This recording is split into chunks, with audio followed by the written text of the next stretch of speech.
So when it comes to Ari Aster's Hereditary, which is my all-time favorite movie, everyone focuses on Peter's possession, but no one focuses on Annie's.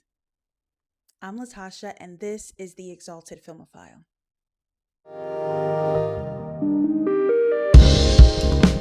So, Annie is a miniature portrait artist who has a major deadline due from a gallery who we never meet, never see, but there's this outside force calling Annie to be present to the outside world while she tries to bury and hide the inner grief and disruption and tragedy that's happening in her own home.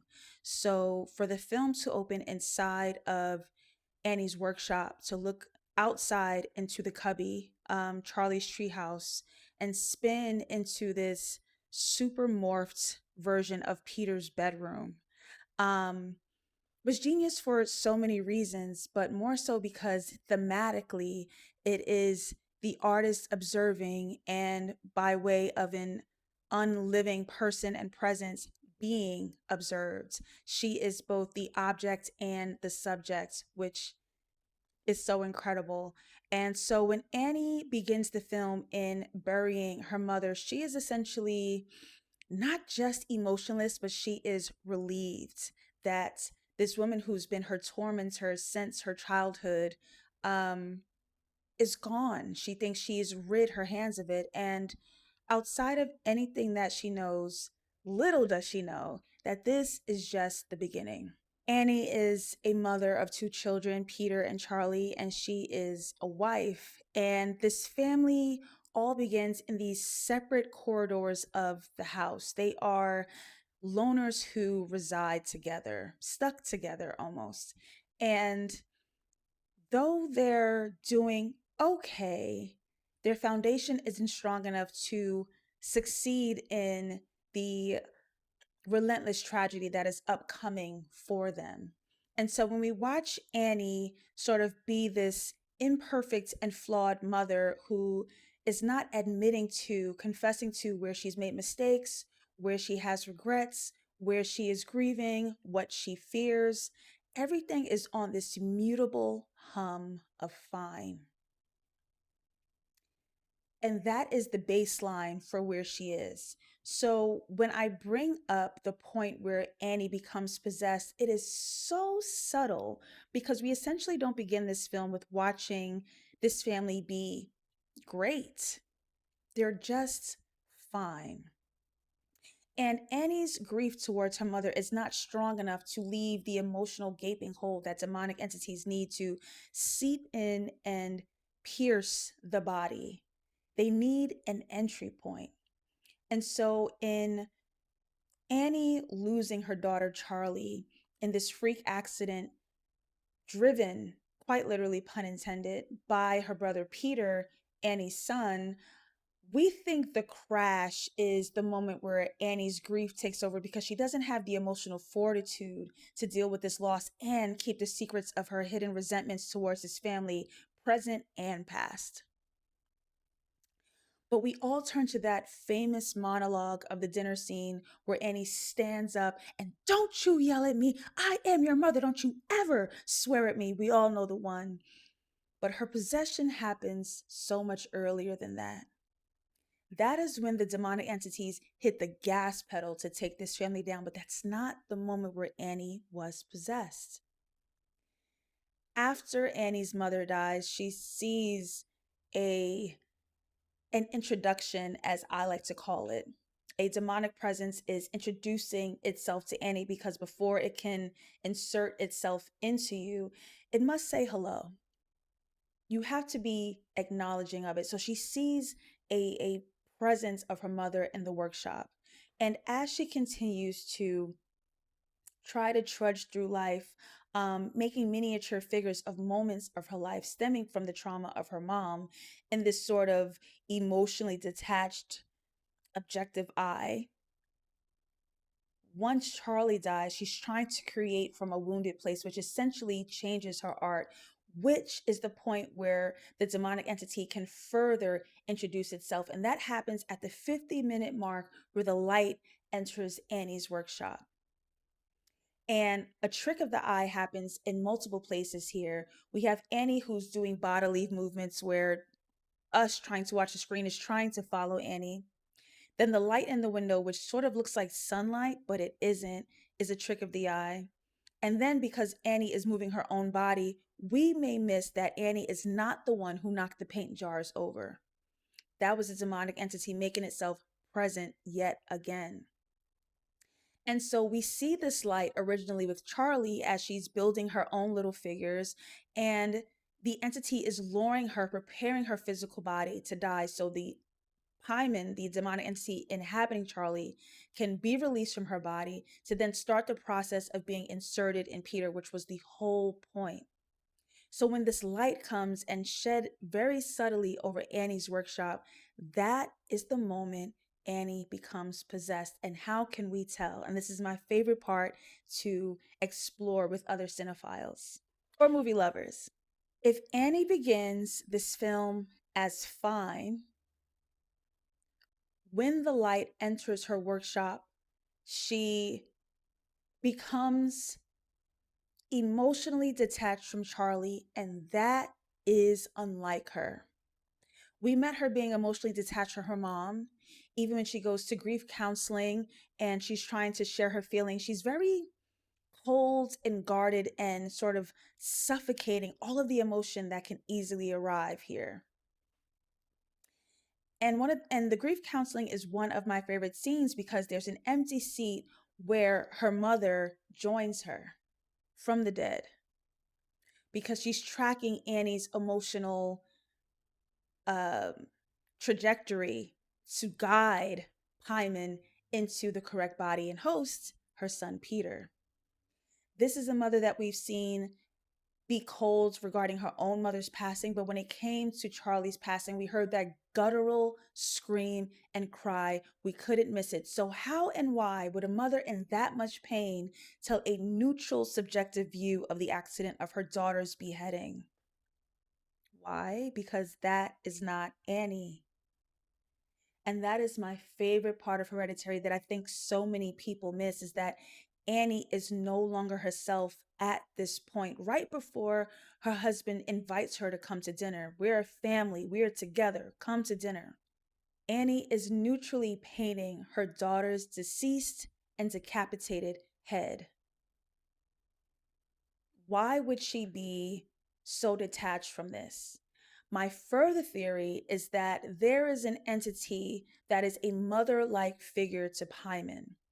And it's not Paimon's mother, but Annie's mother was more of a mother to Paimon than she ever was to her actual children. She was never Annie's mother, only in the physical, only in the body, only by blood, only hereditary wise. But Annie's mother was never hers. She was always a mother figure for Paimon. So Annie's mother tried to uh, inject Paimon into her own son since Annie was a child. It never worked. And so when Annie became a mother herself, the first thing she said was, "My mother dug her claws in, and I regret it. I regret it. I regret it." She protected Peter, the first and oldest son, from her mother until she finally caved in with Charlie. Why is Annie's mother breastfeeding Charlie? Because she is essentially a mother figure to Paimon. Paimon is her only concern. Paimon is her true child. Paimon is her love, not this actual family.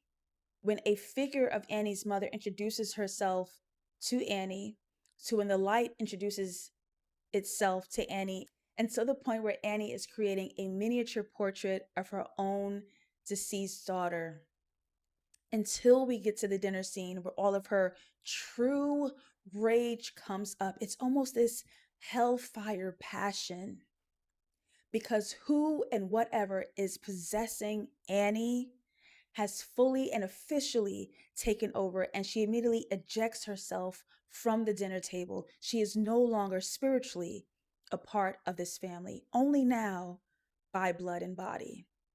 And so from that point on, it's just a snowball of tragedy because Annie is no longer in control as the matriarch.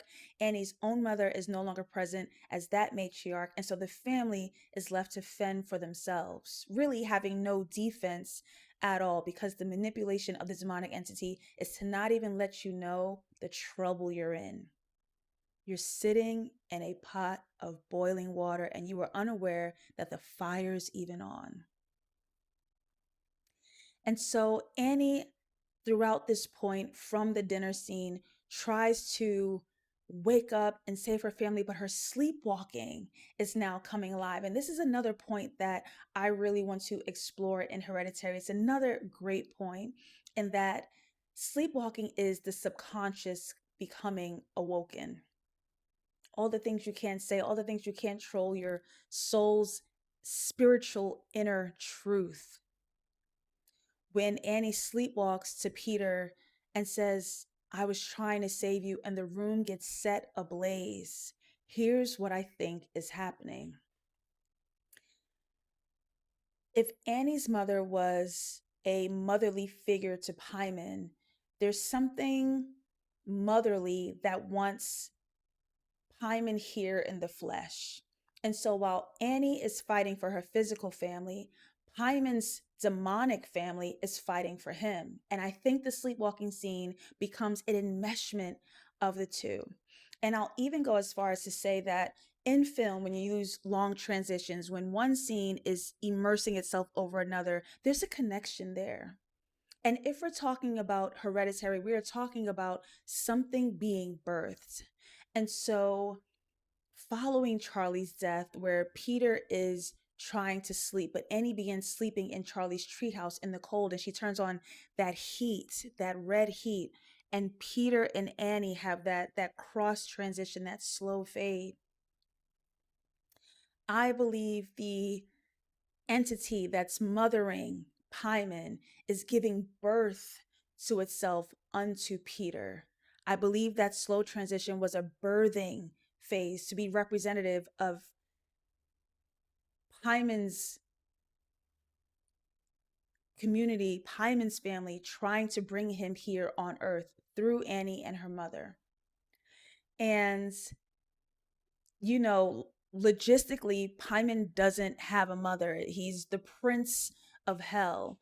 But these women are acting as a mother figure to assure his safe arrival, while Annie herself is trying to save Peter from his deathly demise.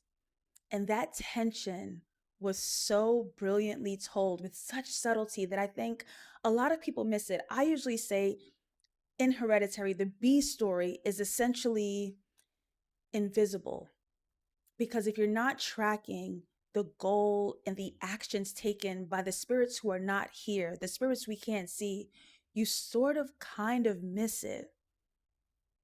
But I want to acknowledge that Annie's mother from the dead is just as active as Annie is alive. And so when Annie sleepwalks, she's apologizing to Peter because she's trying to save you. But the demonic entity that's mothering Paimon is essentially bringing him right on up. I'm trying to birth you.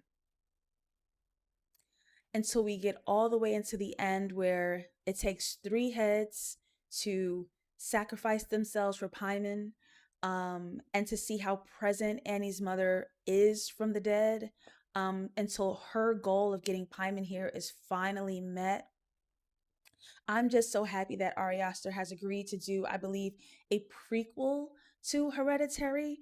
And I hope it is the story of Annie's mother when they were children, when she was trying to insert Paimon into her own sons. And I believe it was two or three brothers, which I'm not sure. I think two died and one starved himself, so it didn't work, and it left Annie to abandon her mother to try to create a safe and healthy family of her own, which unfortunately ends in tragedy the moment she decides to forgive her mom and let her back in. um but that entire sequence is one of my favorites, and it drives so much of my own screenwriting. It doesn't matter what genre I'm writing, I'm always using a bit of Hereditary in my work, because there's such a strong and unsaid subtlety that carries the belly of the tone, theme, texture, and feeling of the story that I'm always inspired to carry into my own. So let me know what you guys think of this theory in the comments. And thank you so much for subscribing to the Exalted Filmophile.